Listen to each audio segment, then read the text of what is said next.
all the games I used to play in my younger, wilder days. The game of clubs and tees had never crossed my mind. But after some discussion with my closest, dearest friends, I decided... Welcome in to another episode of the Turn Fantasy Golf Podcast. I'm Andrew Poor. Go by AndrewPutters. We are hailing from the Brook in Knoxville, Tennessee. This is my partner in crime, JoeNicely from Rotoballer.com, lead golf editor up there. Rotoballer.com, best place in the world for your daily fantasy needs. Joe, you've been hitting on all cylinders. You're starting to warm up on the core four, man.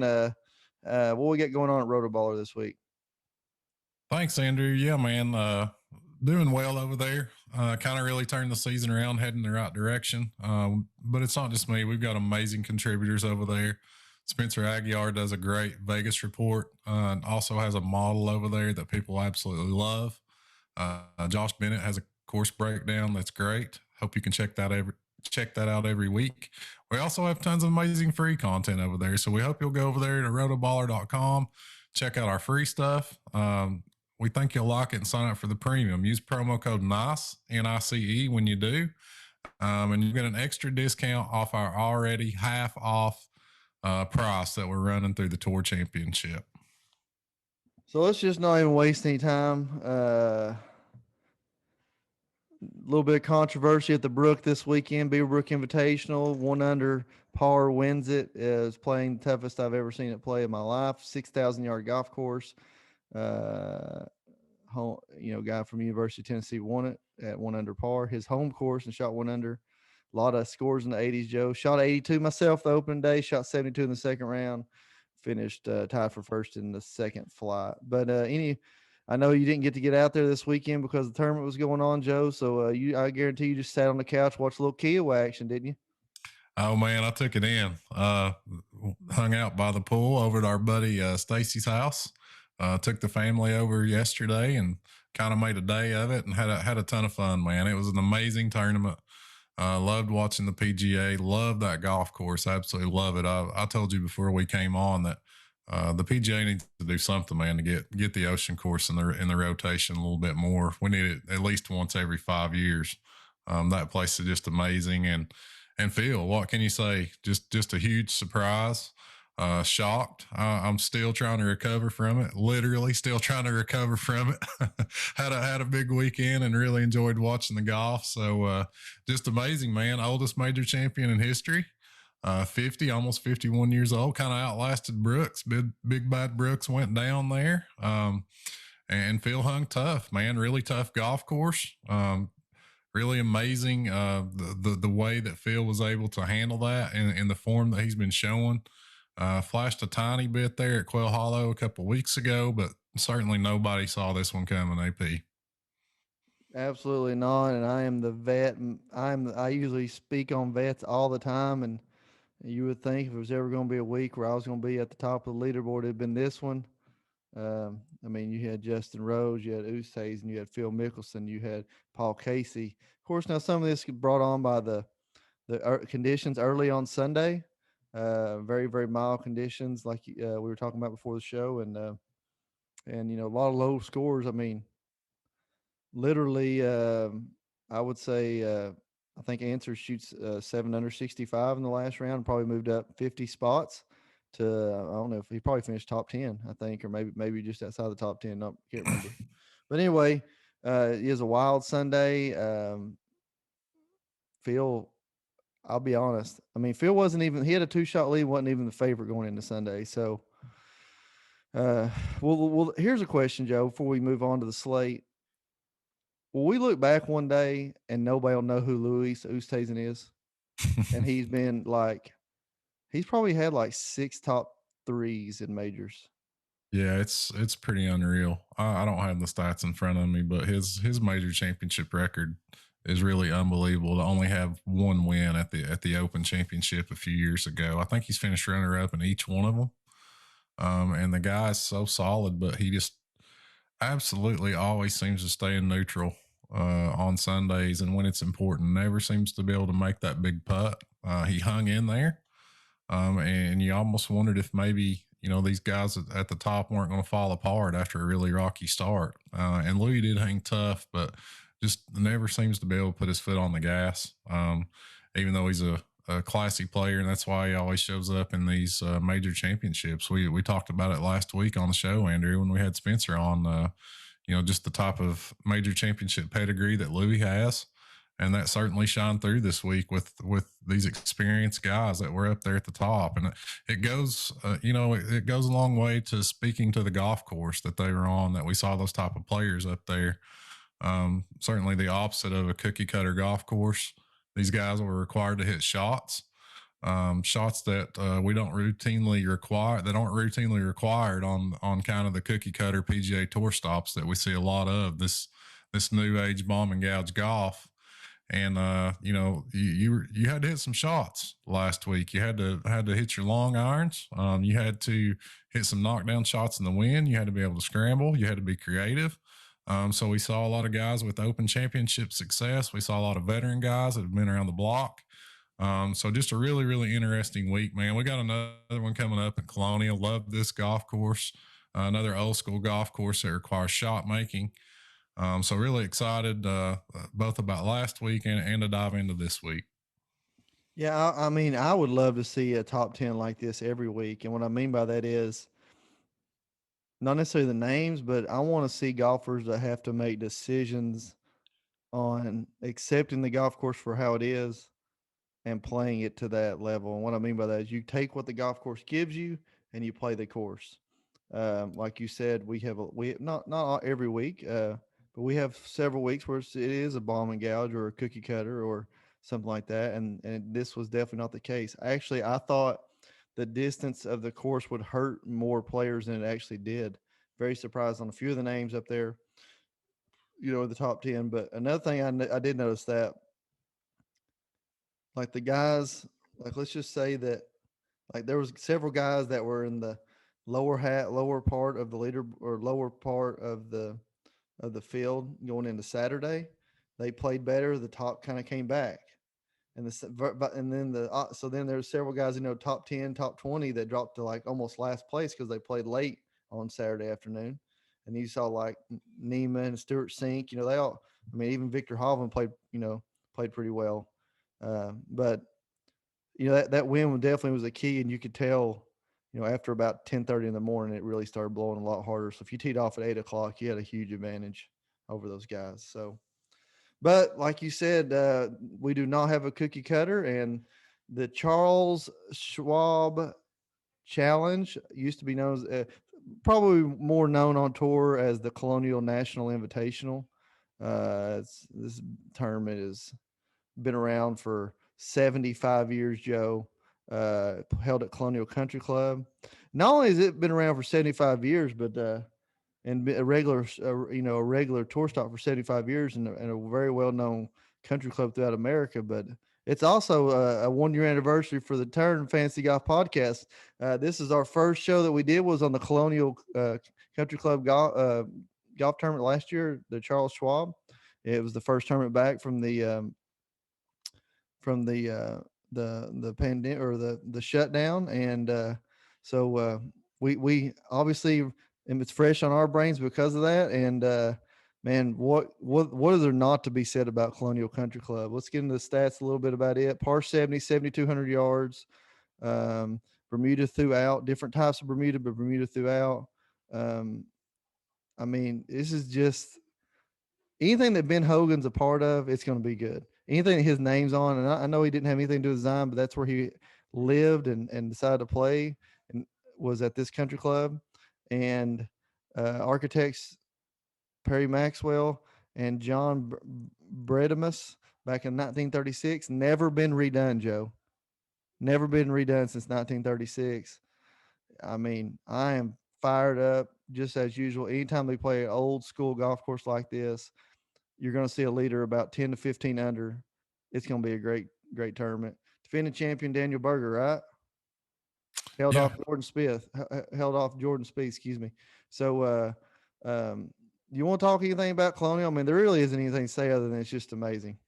Yeah, man, just a classic, really. You kind of said it all. I do want to chime in there, Andrew. It's bent grass greens this week.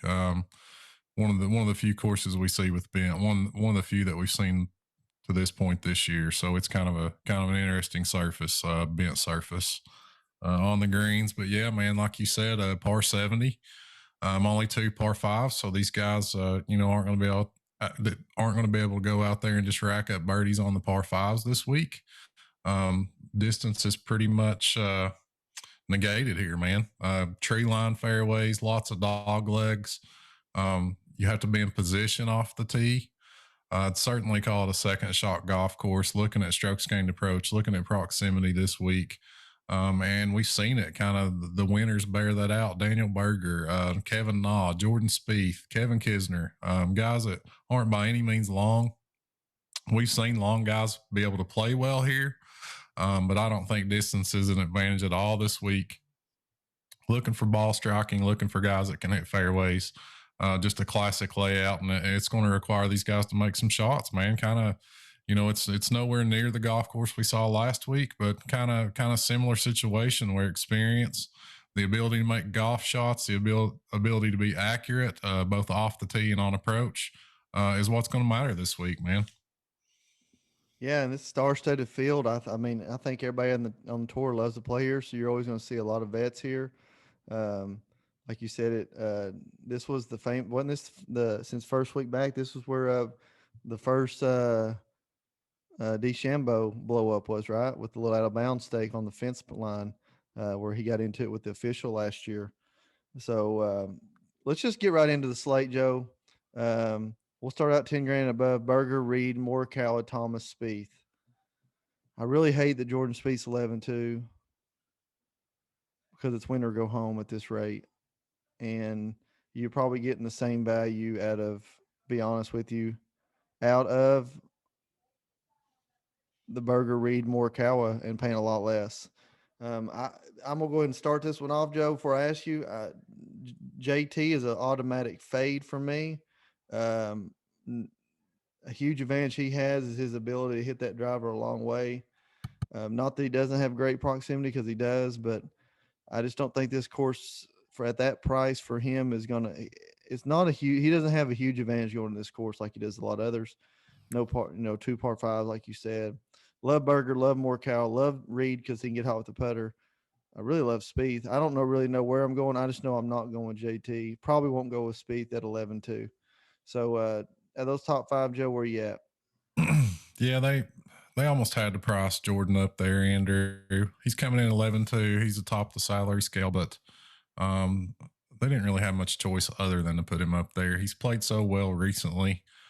Struggled a bit last week, especially on the greens, man. Watched a lot of Jordan's rounds with the ESPN Plus and stuff, and I was pretty heavily invested, and he just could not make a putt, inside 6 feet.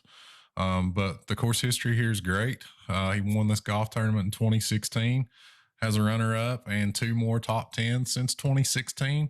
And we have to think that his form wasn't even really good, over several of those years. And he's still always been able to turn into performance this golf course. His strokes gained total here over the last 5 years is almost double that of the guy that's in second place, which is Kevin Na. So, I think you have to look at Spieth. The form's there, the course history's there. Everything just kind of sets up for him to play well this week. Kind of with you on JT, man. I don't know that this course suits his strengths, even though we know what a great iron player he is when things are going. I just don't know that things are clicking at the moment. He had a T10 here last year coming back off the layoff. Colin Morikawa is probably my favorite player up here. I would put him right with Jordan Spieth as kind of 1 and 1A. Just absolutely love the fit for him here. Made his Colonial debut last year, had a runner-up finish and a really tough loss to Berger in the playoff. But man, you just have to love his ball striking on this golf course, Andrew. I feel like this tournament will be on his schedule for years to come because this golf course fits him so well. He's first in this field in strokes gained tee to green, strokes gained ball striking, and strokes gained approach. Over the last 24 rounds, he's gained over 7 strokes on approach in each of his last 2, which is absolutely ridiculous.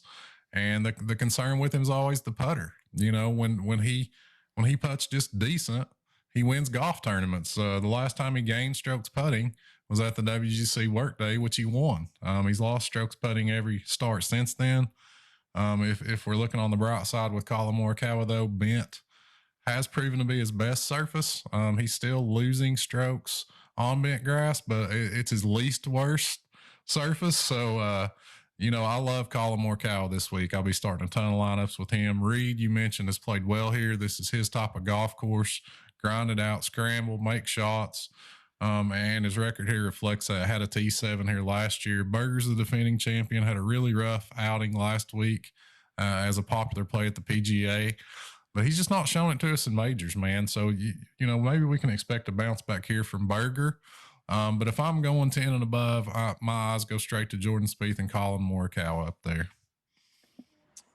I agree with you can't sneeze at results, Joe. And Jordan Spieth, I remember last year I loved him in this tournament. And I don't know if you remember, but walking off maybe the 15th green on Saturday, he was in dead control of this tournament.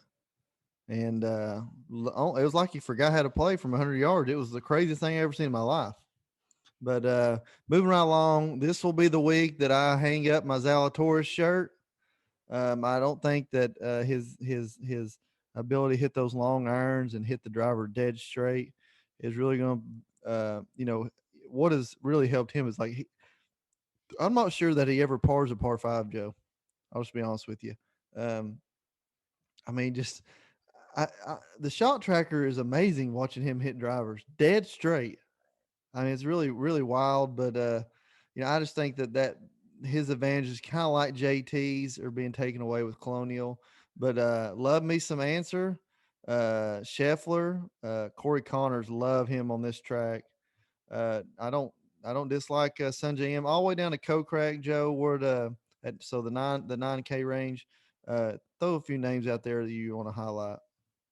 Yeah, I want to disagree with you a little bit on Willie Z, Andrew. I agree with you in that this course kind of negates some of his advantages, one of which has been so long off the tee and scoring on par 5s.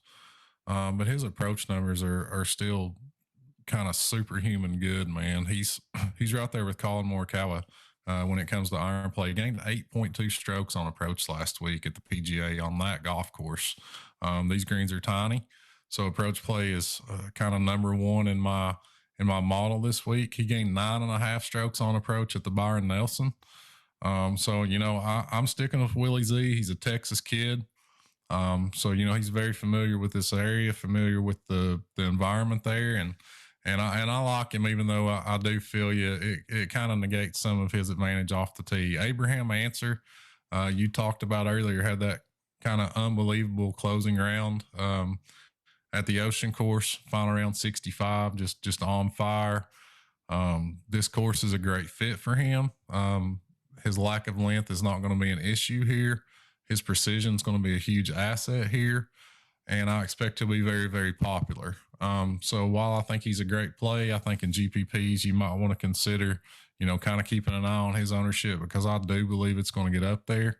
And as we've talked about on this show before, making a decision as far as going all in or, going all out on Abraham Answer. Don't love Scotty Scheffler and Tony Finau. As we know, a big part of their game is their ability to bomb it off the tee and their length and their ability to score on par 5s. Finau's played well here before, and I'm sure Scheffler has the ability to play well here, but I do kind of bump them down a little bit this week. Corey Connors is the next player that really pops for me. Just amazing tee to green. Put forth another great performance last week. He's played well at this golf course. He's second in this field in strokes gained ball striking over the last 24 rounds. The results haven't been quite as good as they were a little bit earlier in the year, but he's been a little bit cold on the greens, Andrew. That's kind of put a dent in his result, but the ball striking is still there. So we can kind of, point towards his lack of making putts as the reason he hasn't had those high finishes like he did a little bit earlier in the year. But we also know that putting can come around at any time. So I definitely love Corey Connors this week. Same can be said for Joaquin Neiman, a guy we just always love. I know you loved him last week, and he played extremely well. He's 10th in this field in strokes gained ball striking. Gary Woodland, no thanks, man. Not at 9,200. He's playing really well and has tons of upside. I mean, he's the kind of guy that could go out here and win this golf tournament, but I'm just not going to pay 9,200 for Gary Woodland when I've got Corey Connors and Joaquin Neiman sitting there just a couple $100 more bucks. Kokrak took a little piece of my soul with him when he made that 8 yesterday. So I don't know that I'll be able to get back with him and Justin Rose as we get down into the 8s. We were talking about him before the show, Andrew. He's a former winner here, has played really well on this golf course, played really well Sunday in the PGA. So he's carrying some positive momentum, but he's just as likely to miss the cut as he is to win this thing, in my opinion. So I don't know if you can get to Justin Rose for 8,900 with confidence. But he's certainly that boomer bust type of play we want to look for in GPPs, man. Yeah, I'm just so afraid to pull the trigger with Rose, man. Every time I throw his name out there, he major disappointment. Every time, I never didn't talk about him in the last 2 majors, and he showed out. So I don't know, especially on Sunday. At 8,900 is a lot, man, to spend on him. And really, I mean, can we not make the case that Horschel is worth more? But it's on bent, like you said, bent green, so that might not. I would even bump down to Charlie Hoffman, man, as a really nice pivot from Rose there. Charlie Hoffman's been playing some really good golf, Andrew. 3rd in this field in strokes gained approach over the last 24 rounds, 5th in ball striking, 5th in proximity. Maybe playing the best golf of his career. Really hadn't came away with a win yet, but has certainly been in the mix a couple times up there at Valero. Played well last week, and we know his record in Texas, so my eyes immediately go to Charlie Hoffman in that 8K range. As an option away from Justin Rose. Certainly prefer him over Ryan Palmer, who we know's really good and experienced and a veteran's got a ton of upside, but my eyes go right to Charlie there in that 8K range. Yeah, and another thing too, Joe. I mean, in this 8K ranges, I feel like it's pretty weak comparatively. I mean, heck, we do have the PGA champion in there, Philly Mick, and will he play this week is a good question. Maybe I guess he's usually a week in week outer, but I like the dink and dunkers here. I like Ryan Palmer, Kevin Na, Brian Harmon. I'll just be honest; those are my 3 favorite players in this price range, and they're the 3 shortest hitters. So, what do you think about that? Yeah, I agree, man. Especially with Brian Harmon, Kevin Na. It's a, my history with him, but he's a former winner here, and we've talked about on this show before, Andrew. There's a handful of tournaments a year where these short hitters, the Kevin Nas of the world, circle the calendar and say, hey, this is one that I can win. This is one where I can compete. So I'm totally with you there. The Dink and Dunkers, this is their week, man. This is their time to shine. It's kind of like the Heritage at Harbortown. Real similar events. Brian Harmon jumps out as kind of the best value for me when we're talking about, above 8K or above. The guy that kind of jumps out is maybe being a little bit underpriced on this slate. Had a really strong year this year, missed the cut last week, but that golf course was just really, really long for him, man. And this 7,200 yard layout's certainly going to be more manageable for him. And he's played well here in the past, has made five or six straight cuts here, 6 straight cuts, I believe, with a handful of top 25s in there. So yeah, man, Brian Harmon is a great play for me closing out the 8s. And as we go into the 7s, man, there's a couple guys right there at the top I really like when you talk about Sneds and Griot there. Yeah, 7s are full of people you can like to play on this course.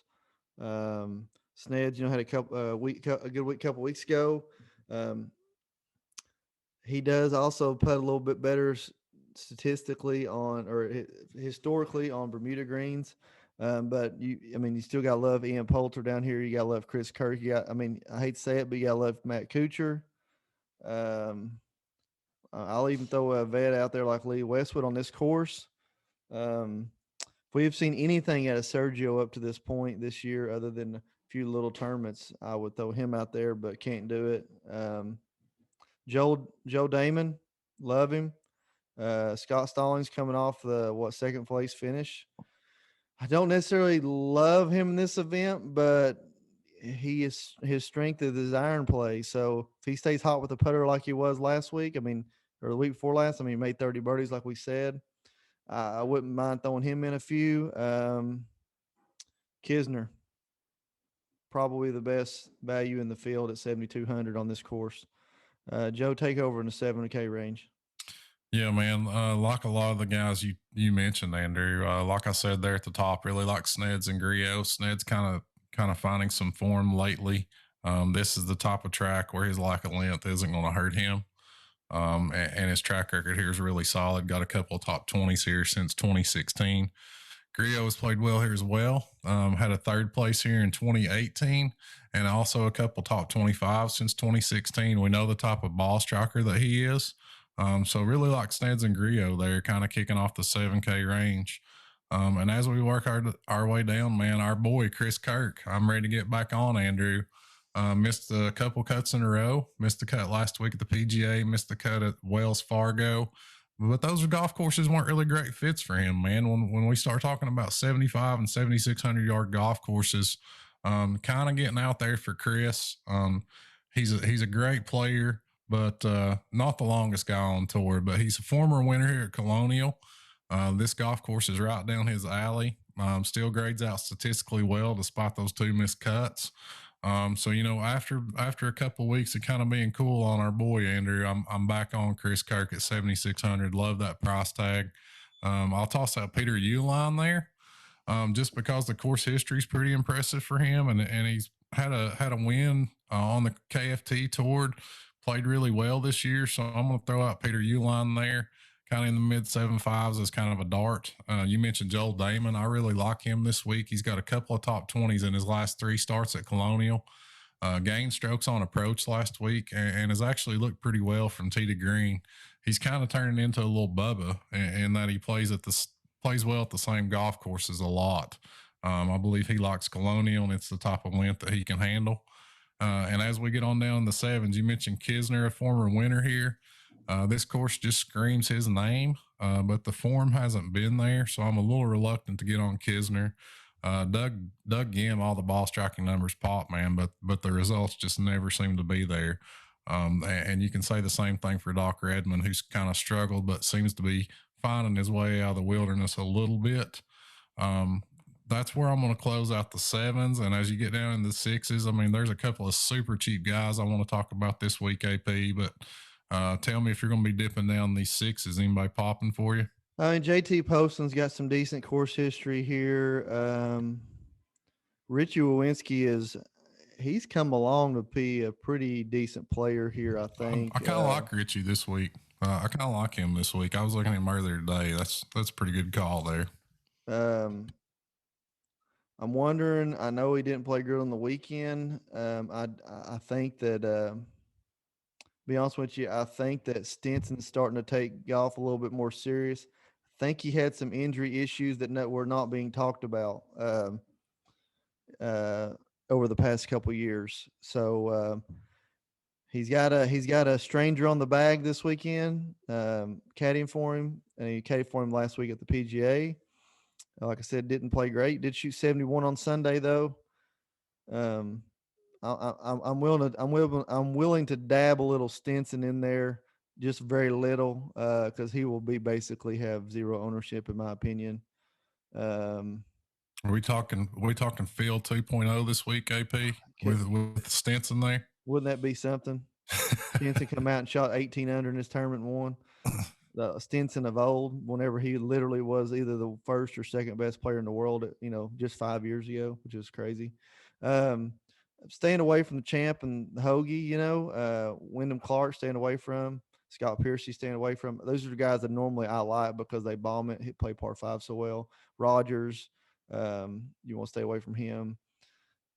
Maybe a little Michael Thompson. I mean, he's shown flashes at times. And we're talking about guys, just if you're trying to find a 6K guy, you want to just sprinkle in there literally.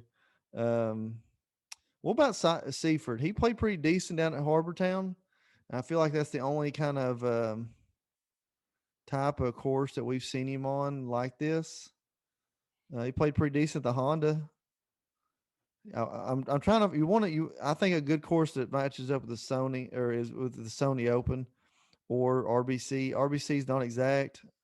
Sony's not exact, but they're going to be similar styles. Well, so what about Seifert? What's the strengths of his game, Joe? You know a little bit more about him. Yeah, his approach plays his strength. So this certainly fits more in the profile of a golf course where he can play well. Made the cut at the Heritage.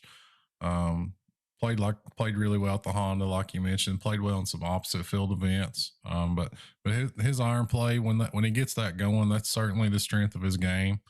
We're talking about vets, Andrew, like Stinson. Let's talk about a guy that pulled a partial Keegan last week, Jason Duffner. This golf course is certainly one that he can handle, man. When we're talking about ball striking, I think he shot 71, 81 to miss the cut last week.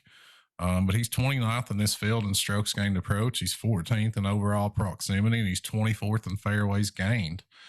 We know he's not a very good putter. But like we said, we've seen veterans be able to turn it on here and play well. He gained strokes on approach last week, and he's actually gained strokes on approach in his last 3 starts. So, if we're tossing out these Phil Mickelson inspired names, let's throw Duff Daddy in there with Stinson as well. But yeah, I think there's some options down here. As you mentioned, some of the guys that we like to talk about a lot on this show, this isn't really the greatest week for them. Patrick Rogers, you mentioned. This is kind of the anti-Patrick Rogers course, Cam Champ, guys like that. I'm giving basically no weight to distance this week, man. I'm looking at accuracy off the tee, over distance, and I'm looking at strokes gained approach, looking at proximity, looking at guys that can make shots. So they're just out for me. I feel like this is a really easy week to start crossing guys off the list. I'm looking for precision and don't mind going with veterans that know how to handle this kind of classic colonial golf course. You can be in the fairway, Andrew, just off the fairway and be blocked by a tree this week. If you're not in the right spot and know where to hit it on this golf course, it can be very, very difficult for you. The rough's also pretty tough here. So, I feel like fairways gained is an important stat this week, and obviously strokes gained approach and throwing in a little course history. But as we get down here, a couple guys, kind of bucking the trend as far as not necessarily what we're looking for, but we're talking about talent down here, and 2 guys really stood out to me with their pricing this week, Andrew, and that's Denny McCarthy at $6,300. I'm going to take my chances there. He's a guy that's an excellent putter, and if he has a good ball striking week, we have to feel that the putting's going to be there. And this just seems like a really low price tag for Denny in this spot. And another guy, a guy that I absolutely loved at the Wells Fargo, he's one of my core 4 plays that week at $7K. Vincent Whaley at $6,200. This guy has repeatedly made cuts. Like I said, this golf course doesn't set up great for him, really, for what the strength of his game is. He scores well on par 5s. He's a birdie maker. So it's not a great course fit. But we're also talking about a guy that's gained strokes tee to green in 6 of his last 8 starts, hadn't missed a cut since the Waste Management Phoenix Open back in February, Andrew. And we can take a shot at him for $6,200 this week. So, I'll throw him out there. Another guy, Sam Ryder, a guy that we've seen play well in spurts and that we know can get hot and has upside. So, I think those 3 guys at sub 6,500 price tags this week. You start talking stars and scrubs, man. You want to get Jordan Spieth and Colin Morikawa in there in the same lineup, and you can certainly do it this week. I'm definitely willing to roster those guys in GPPs. So I think this is a week where we can go almost all the way to the bottom of the salary scale. I agree completely, Joe. So I mean, do we throw out some darts already, Joe, or are we ready for the darts and hearts segment to close her out? We got a handful of darts down there, baby. We can just pencil me in for Denny and Vincent Whaley down there. I'll let you choose. We'll spin the wheel. I'll take either one of those boys down there at 62 and 6,300. All right, Joe. I'm gonna throw a name out to you. I know that he has not played well last 2 events he's played in. Been kind of limited in the events he can play in. Maverick McNeely, tied for 4th at the RBC. Great iron player, hits the ball straight. Just really a good player, good young player. That's my dart of the week, Joe. I like that, man. I think did he play real good at Pebble too? He kind of plays these No, that was Lashley. I think. No, he finished second. McNeely finished second. I like that, man. He plays these like old school classic vibe golf courses really well. So good. I like that one. Yeah, I'm probably going to have him at about 30 or 40%, to be honest with you. I like to build a big, win big or lose big style of a strategy. So I probably won't put him about 30 or 40% ownership in my stuff. So Maverick McNeely at 6,900 is my dart. And if I'm throwing a hard out there, I mean, it's hard to not go with Morikawa. I mean, it's almost like a cod lock in my opinion. I just don't see how he's going to finish outside the top 5 with the way this course is going to be set up and the way his game works. So I feel like unless he's the worst putter in the field, I'm putting him top 5. Which is possible. Which is possible, yeah. Which is possible. If I had to throw a backup in there, I really like, we say this week in, week out, but I really like Connors too. Yeah. We're on the totally same wavelength this week, Andrew. Morikawa, I really feel has a great chance to win this tournament. I feel if he puts decent this week, that he has a great chance to win the tournament. If he puts just even with the field, if he puts well, I feel that he will win the tournament. Jordan Spieth, obviously a strong option. Abraham Answer, everybody's going to be on. I'm with you. I love Corey Connors as well. I feel like he's kind of in that Morikawa mode where he just needs to just find a decent putting week, like we seen him do, a couple times earlier in the year when he was consistently logging top 10s and top 5s. I feel like the ball striking's still there for him to get back to that. But my heart, we're talking heart play. He broke it last week, so I'm going to go back to him this week. Jordan Spieth. Let's go with the Texas boy. I love Morikawa. You kind of stole him from me, but just to be a little different, I'm going to go Spieth. Jordan Spieth for the heart. Yeah, I mean, I feel that's number 1 and number 2. I mean, so if it holds true, that's where we're at. So. Well, Joe, I enjoyed it, man. We kind of ran a little short show this week. That's okay. We got a lot of things coming down the pipe. U.S. Open right around the corner. It's going to be nothing but straight field talk going to Torrey Pines. Another great venue for a major championship. Cannot wait. But this week we got the Colonial Country Club for the Charles Schwab Challenge. Cannot wait. 1-year anniversary to the turn. Thank everybody that listens to the show. Hit the like. Hit that subscribe button wherever it is you listen. Share with your friends. Give us a comment. All that stuff helps us get new listeners. And we'll just keep on bringing you content week in, week out. I'm Andrew Putters. That's Joe Nicely. Thank you, Rotoballer.com, for your continued support. And you have listened to the Turn Fantasy Golf Podcast. I'd give it one good try. That was my first big mistake. I've already hit 3 in the lake. It's gonna dry.